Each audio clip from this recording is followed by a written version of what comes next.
નમસ્કાર મિત્રો, અમારા નવા વિડીયોમાં આપ સૌનું હાર્દિક સ્વાગત છે। તો આજે આપણે વાત કરીએ 8 મહિને બાળકનો જન્મ થતાં તેને એનઆઈસીયુમાં રાખવામાં આવ્યું, ત્યારબાદ ડોક્ટરે જે કર્યું તે સાંભળીને તમે ચોંકી જશો। પિતા પુત્રના પ્રેમના જબરદસ્ત જીન્સ છે તારા શરીરમાં, તારા પુત્ર માટે તારા હૃદયમાં પણ એવી જ લાગણી હશે। I will try my best, એ છતાં કુદરત કંઈક આડું-અવળું કરે તો તું મને ધિક્કારે। એક તો દારૂ ઢીંચવાનો અને મોડી રાત્રે જમવાનું, જમવામાં પણ કોઈ લિમિટ નહીં, દાબીને માંસ મચ્છી ઝાપટવાની, એ પછી પ્રોબ્લેમ થાય ત્યારે ડૉક્ટરની ઊંઘ બગાડવાની। રાત્રે 12 વાગે ડૉક્ટર આનંદ શાહ સામે બેઠેલા મંગેશ પાટીલે ધમકાવી રહ્યો હતો। 2 મિનિટ રોજ ઠાલવી લીધા પછી તબીબ તરીકે પૂરી સહાનુભૂતિથી મંગેશને તપાસીને એણે દવા આપી। આનંદ ગર્ભશ્રીમંત પરિવારનો એકનો એક પુત્ર હતો। વિલેપાલે મુંબઈમાં એનો આલીશાન બંગલો હતો। MBBS થયા પછી આગળ ભણવાને બદલે છેલ્લા 8 વર્ષથી એ પ્રેક્ટિસ કરતો હતો।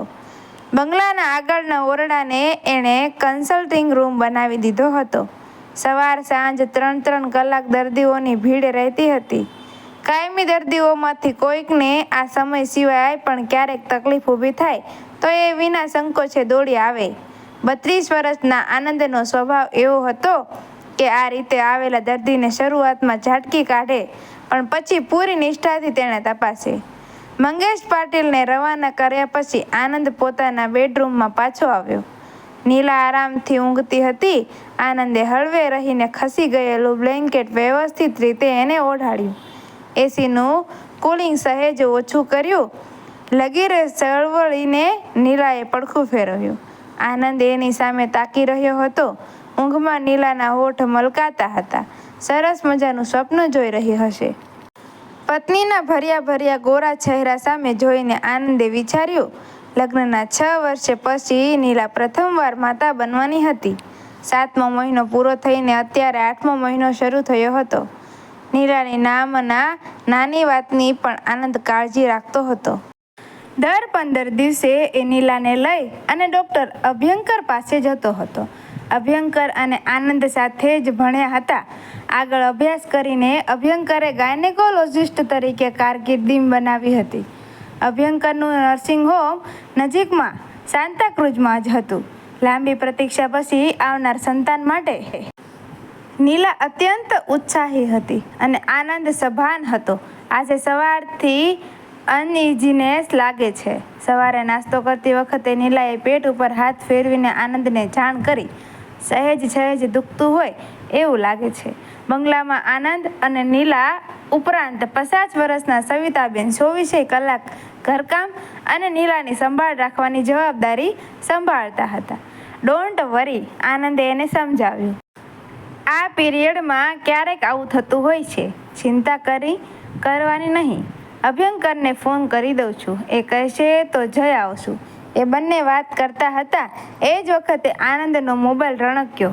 સામા છેડેથી જે કહેવાતું હતું એ સાંભળીને આનંદે જવાબ આપ્યો, ચિંતા કરવાની જરૂર નથી, 20 મિનિટમાં આવું છું। વાત પૂરી કરીને આનંદે નીલા સામે જોયું। મામાને પેરાલિસિસનો એટેક આવ્યો છે, જવું પડશે। આનંદના સગા મામા બોરવલી રહેતા હતા। 5 મિનિટમાં તૈયાર થઈને આનંદ ત્યાં જવા નીકળી ગયો। એકાદ કલાક પછી નીલાની વેદના અસહ્ય બની ગઈ। પીડાને લીધે જાણે જીવ નીકળી જશે એવું એને લાગતું હતું। એને આનંદને ફોન કર્યો, સવિતાબહેનને લઈને તું અભ્યંકરને ત્યાં પહોંચી જા, હું એને ફોન કરી દઉં છું। આનંદે સૂચના આપી, હું પણ ત્યાં સીધો આવું છું। ડ્રાઈવરને સૂચના આપી ને સવિતાબહેનને નીલાને સંભાળી લીધી। આનંદે ફોન કરી દીધો હતો એટલે અભ્યંકર એની ટીમ સાથે તૈયાર હતો। નીલા નર્સિંગ હોમ પહોંચી કે તરત એણે બાજી સંભાળી લીધી। આનંદ ત્યાં પહોંચ્યો ત્યારે અભ્યંકર ગંભીર હતો। પ્રીમેચ્યોર ડિલિવરી સિવાય કોઈ ઉપાય નથી, બધી ટેકનિકલ બાબતો સમજાવીને અભ્યંકરે આનંદ સામે જોયું। લેબર પેઇન છે એટલે એકાદ કલાક રાહ જોઈશ, નોર્મલ રિઝલ્ટ નહીં આવે તો સિઝેરિયન કરવું પડશે। એનો અવાજ વધુ ગંભીર બન્યો। નીલાને કોઈ તકલીફ નહીં પડે એ મારી ગેરંટી, પણ 8 મહિનાને આવનારા બાળકનો કેસ કોમ્પ્લિકેટેડ હશે। એને તાત્કાલિક શિફ્ટ કરીને ઇન્ક્યુબ્યુટરમાં રાખવું પડશે. મારે ત્યાંથી આવવા બધા ક્રિટિકલ કેસ શુભાંગીને ત્યાં મોકલું છું. સહેજ અટકીને એણે આનંદની આંખોમાં આંખો પરોવી. તારાવાળી શુભોંગી લિખારે MD પીડિયાટ્રિશિયન થયા પછી દિલ્હીથી ગંગારામ હોસ્પિટલમાં DM કર્યું છે. એણે ક્રિટિકલ કેસમાં એની માસ્ટરી છે, પણ તમારી વચ્ચે જે બનેલું એનો હું સાક્ષી છું, એટલે શું કરવું એ તારી મરજી. એ બોલતો હતો એ વખતે આનંદ હચમચી ઉઠ્યો હતો. શુભાંગી લિખારેનું નામ સાંભળીને એકસાથે હજારો પતંગિયા પેટમાં ઉડાઉડ કરતા હોય એવું લાગતું હતું. શુભાંગીનો શામળો પણ નમણો ચહેરો એની આંખ સામે તરવરતો હતો. બહુ મોટી ભૂલ કરી નાખી હતી પોતે એ વખતે. મેડિકલ કોલેજમાં પ્રવેશ મેળવ્યા પછી પહેલા 10 દિવસમાં જ શુભાંગી સાથે પરિચય થયો હતો. એ પરિચય મિત્રતામાં ફેરવાયો હતો. 4 વર્ષમાં તો એ મિત્રતા એટલી ગાંઠ બંધી ગઈ કે આખી કોલેજમાં એ બંનેના સંબંધોની બધાને જાણ હતી. કઈ પળે એમના લગ્નનું આમંત્રણ પત્ર હાથમાં આવે એની સૌને પ્રતીક્ષા હતી. પરંતુ છેલ્લી ક્ષણે આનંદ ખસકી ગયો હતો. આનંદનો પરિવાર 100% રૂઢિચુસ્ત હતો. લસણ ડુંગળી તો ઠીક, એમના રસોડામાં બટાકાને પણ સ્થાન નહોતું. શુભાંગી સાથેના લગ્નની વાત આનંદે એના મા બાપને કરી એ વખતે સુનામી ત્રાટક્યું હોય એવી પરિસ્થિતિ સર્જાઈ હતી. શુભાંગી લિખારેના પિતા મ્યુની બસમાં ડ્રાઈવર હતા અને ઘરની સ્થિતિ સાવ સાધારણ હતી. આનંદના મા બાપને ગરીબી સામે વાંધો નહોતો, પણ જ્ઞાતિ સામે ઉગ્ર વિરોધ હતો. માંસ મચ્છી ખાનારી એ છોકરીને ઘરમાં લાવીશ એ દિવસે અમે ઝેર ખાઈને મરી જઈશું. મરતા પહેલાં અમારી બધી મિલકત વિલે પાર્લે સંઘને દઈ દઈશું. ગુસ્સાથી ધ્રુજતા મા બાપે જે ધમકી આપી એની સામે આનંદ ઝૂકી ગયો હતો. શુભાંગી સંસ્કારી છે અને હવે નોનવેજ નથી ખાતી એ વાત સમજાવવા માટે એણે મહેનત કરી, પણ જડ મા બાપ એની વાત માનવા તૈયાર નહોતા. જક્કી મા બાપ વટના માર્યા જીવ આપી દે એવા જનૂની હતા. એનો આનંદને અનુભવ હતો, એટલે હૃદય પર પથ્થર મૂકીને એણે આખી પરિસ્થિતિ શુભાંગીને સમજાવીને માફી માંગી. પથ્થરની મૂર્તિની જેમ 2 મિનિટ સ્તબ્ધ રહ્યા પછી શુભાંગીએ આનંદ સામે જોયું. એની ધારદાર નજરોનો સામનો કરવાની આનંદમાં તાકાત નહોતી. એ નીચું જોઈને ઊભો હતો. નો પ્રોબ્લેમ. આંખના જળજળિયા લૂછીને શુભાંગીએ એને માફી આપી. તારા મા બાપને હું નહોતી ઓળખતી, પણ તને તો ખબર જ હતી ને. એનીવે, એક ગણતરીબાજ શેઠિયા સાથે સંબંધ હતો એ વાત મગજમાંથી ઘૂંચી કાઢી એ ધ્રુજતા અવાજે બોલતી હતી. જિંદગી બહુ લાંબી છે, એટલે ટૂંકા હૈયાના વેપારી સાથેનો ટૂંકો સંબંધ ભૂલવામાં તકલીફ નહીં પડે. મારા રસ્તે આગળ વધીશ. તારા મા બાપ શોધી આપે એ શેઠાણી સાથે લગ્ન કરીને જલસા કરજે. અત્યારે કંઈ વિચારવાનો સમય નથી. ડૉક્ટર અભ્યંકરે આનંદના ખભે હાથ મૂક્યો. ઝબકીને આનંદ વર્તમાનમાં આવ્યો. ભૂતકાળને ખોતર્યા વગર નીલા અને આવનારા બાળકને બચાવવાનો વિચાર અભ્યંકરે સમજાવ્યું. શુભાંગી સાથે વાત કરવાની તારામાં હિંમત ના હોય તો તારા વતી વાત કરવા તૈયાર છું. કોઈ વાંધો તો નથી ને? અથવા તું કહે તો કોઈ બીજા ડૉક્ટરને પકડું? શુભાંગી નજીકમાં છે અને એની માસ્ટરી છે, બાકી તારી મરજી. આનંદનો ચહેરો પરસેવે રેબઝેબ હતો. શું કરવું એની દ્વિધામાં એ અટવાયો હતો. શુભાંગીને ફોન કરી દે. થકવી નાખે એવા મનોમંથન પછી એણે અભ્યંકરને કહ્યું, અત્યારે મારું નામ ના આપતો. અભ્યંકરે પહેલો ફોન શુભાંગીને કર્યો. એને જાણ કર્યા પછી ટ્રાન્સપોર્ટ ઇન્ક્યુબેટર સાથેની એમ્બ્યુલન્સ માટે બીજા ડૉક્ટરને ફોન કરી દીધો. એ પછી સિઝેરિયનની તૈયારી કરી. નીલા ઇઝ ઓલ રાઇટ, પણ છોટે આનંદની સ્થિતિ ક્રિટિકલ છે. ઓપરેશન થિયેટરમાંથી આવીને અભ્યંકરે પત્રજન્મની વધામણીની સાથોસાથ પરિસ્થિતિની ગંભીરતા સમજાવી. શુભાંગીનું નર્સિંગ હોમ વીરા દેસાઈ રોડ પર છે. એમ્બ્યુલન્સ ઊભી રહી. અભ્યંકરની સાથે આનંદ આગળ વધ્યો. શરમ અને પાપની લાગણીનો ભાર પગમાં હતો, છતાં પુત્રની જિંદગી બચાવવાની આશા સાથે એ પણ ઉપાડતો હતો. આ આનંદનો દીકરો છે. શુભાંગીની સામે જોઈ અને અભ્યંકરે ફોડ પાડ્યો. 6 અઠવાડિયાની ઉતાવળ કરીને પૃથ્વી પર આવી ગયો છે.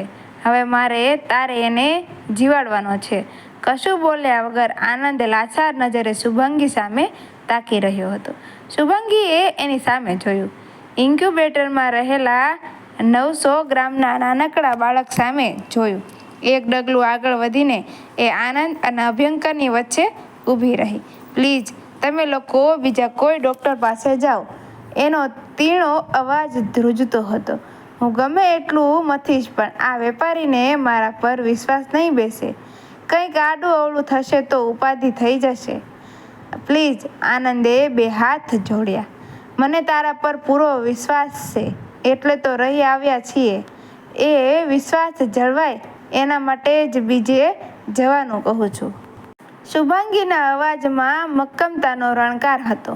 મારા માટે તો આ તારો પુત્ર હોય કે કોઈ સગન મગનનો દીકરો હોય એમાં કોઈ ફરક નથી, પણ તારા મનનો કોઈ ભરોસો નથી. બાળકની જિંદગી માટે તડપતા બાપનો ઉચ્છાટ તો અહીં આવનાર દરેક બાપના હૃદયમાં હોય, પણ તારા હૈયામાં તો એ ઉચ્છાટની સાથે અવિશ્વાસ પણ હશે. મારાથી એ સહન નહીં થાય. ઓપરેશન થિયેટરમાં લાલ લાઇટ ચાલુ હશે એટલી વાર તું ઉચ્છાટથી ફડફડતો રહીશ. શુભાંગીએ આનંદની આંખોમાં આંખો પરોવીને ખુલાસો કર્યો. તારા પ્રત્યે કોઈ કડવાશ નથી, હૃદયમાં કોઈ ડંખ પણ નથી. તે જે પીડા આપેલી એમાંથી મને પ્રેરણા મળેલી. વધુને વધુ આગળ વધવા માટે એકલા રહેવાનો નિર્ધાર કર્યો અને આજે આ સ્થાન પર પહોંચી. એ માટે તારી આભારી છું. એ છતાં તારા દીકરાનો કેસ હાથમાં લેવાની તૈયારી નથી. તારા બાપનો નિર્ણય માથે ચડાવીને તે મને ધક્કો મારેલો. પિતા પુત્રના પ્રેમના જબરદસ્ત જીન્સ છે તારા શરીરમાં. તારા પુત્ર માટે તારા હૃદયમાં પણ એવી જ તીવ્ર લાગણી હશે. I will try my best. એ છતાં કુદરત કંઈક આડોઅવળું કરે તો તું મને ધિક્કારે. તને મારો જ દોષ દેખાય આ આખી ઘટનામાં. પ્લીઝ. અભ્યંકર હવે મેદાનમાં આવ્યો. એણે શુભાંગીને સમજાવવાનું શરૂ કર્યું. 2 હાથ જોડીને આનંદ ચૂપચાપ ઊભો હતો. લાગણી ભલીને કર્તવ્યને માન આપું છું. શુભાંગીના ચહેરા પર હવે દ્રઢ નિર્ધાર ઝબકતો હતો. એક ગણતરીબાજ પ્રેમી તરીકે તને માફ કરેલો આજે નાનકડા પેશન્ટના પિતા તરીકે કાઢી નહીં મૂકું. 6 વર્ષની રાહ જોયા પછી એની મમ્મી પણ આશામાં ઝૂરતી હશે. સિસ્ટર. શુભાંગીએ બાળકનો કબજો લઈને સારવાર શરૂ કરી. 3 મહિના પછી ડૉક્ટર આનંદના બંગલામાં પુત્ર જન્મની આલા ગ્રાન્ડ પાર્ટી હતી. આનંદ અને નીલાએ જાતે જઈને શુભાંગીને આમંત્રણ આપેલું, છતાં શુભાંગી ના આવી. એણે માત્ર કાર્ડ મોકલ્યું. એ કાર્ડમાં નહીં લખાયેલા અક્ષરો એકમાત્ર આનંદ ઉકેલી શકતો હતો. મિત્રો, વિડીયો ગમ્યો હોય તો વિડીયોને લાઈક કરજો, શેર કરજો અને અમારા આવા જ નવા વિડીયો જોવા માટે અમારી ચેનલને સબસ્ક્રાઈબ કરી દેજો. ધન્યવાદ.